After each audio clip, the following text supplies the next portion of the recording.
So what is rental arbitrage? Honestly, it's a confusing term, but we're going to answer that for you today.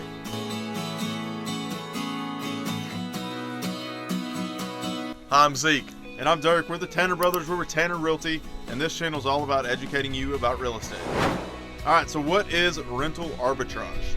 Rental arbitrage is when someone has something in a lease with a landlord and then they lease it to someone else for an additional amount of money, whether that just be a straight leasing it to someone else or putting it on a platform and doing, a short-term leases like Airbnb or VRB. So to give you an example, it would be like Dirk goes out, rents an apartment for $1,000 and then puts it on Airbnb for $100 a night and rents it out 20 nights of the month. So if Dirk rents it for $1,000 and then brings in $2,000, he's subleasing it out for an additional $1,000 in rent per month. Now, obviously, if you are doing some short-term rental setup, you're more than likely going to have to furnish it in some way, so you will have some upfront costs in regards to that.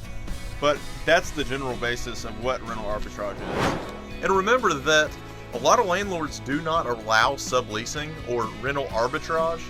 So you need to make sure that you meet with an attorney and that everything is in line and you have all your ducks in a row that you're able to do that.